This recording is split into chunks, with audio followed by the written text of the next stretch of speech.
Former Governor Bob McDonnell and his wife Maureen appeared in federal court this morning facing 14 charges stemming from the receipt of gifts and loans from a wealthy political donor.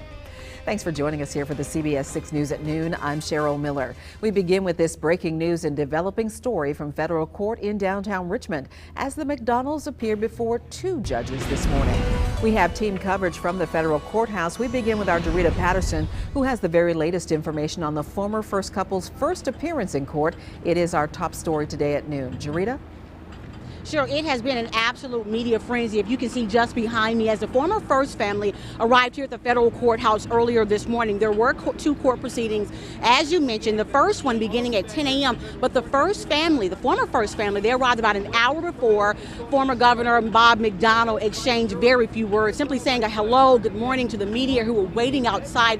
Well, once they made their way inside, he soon learned that a judge imposed a gag order, which means he cannot discuss this case in public. He, as well as prosecution, they cannot discuss this case in public at all. And this is really a first of its kind sort of case. Sure, we have seen other governors who have faced criminal charges, but never before have we seen a first family being charged, and in this case with 14 federal offenses. And there were a lot of details revealed today, including the fact that Maureen McDonnell admitted that she is on medication for anxiety, as she put it. But again, that was just the beginning. I want to bring in my colleague, political reporter Joe St. George. Joe, there was a lot that we learned today. A lot we learned. Here are the most important facts is that it's going to be, the trial is set for July 28th. I found it interesting that the length of trial is expected to be anywhere between 5 and 6 weeks. Now, in the courtroom was about 50 journalists today, not only local media, but also state, national,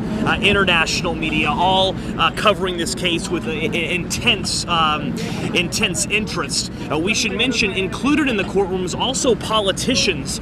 Clearly, they are not abandoning their former governor. Speaker Howell was in attendance. Majority Leader Kirk Cox was in attendance. Delegate Chris Jones was in attendance, as well as Father McDonnell's priest, Father Wayne from St. Patrick's over in Churchill. But again, obvious additional to the media scrutiny this case is under. July 28th. Set for trial, 5 to 6 weeks is expected to last. In the intermedium, Governor McDonnell, former Governor McDonnell, Maureen McDonnell, they are asked not to leave the country. In fact, their passports have been seized by the prosecution. Absolutely. Thank you so much. Again, this is just the beginning of what is expected to be really a drawn-out sort of case. I want to bring in our legal analyst, Todd Stone. And Todd, what can we expect in this case? Well, I mean, this is a long trial, but white-collar cases are generally longer than other cases. Multi-defendant cases are longer than most cases. This is both white-collar and multi-defendant, and you've got, in typical multi-defendant case, they might point the finger at each other.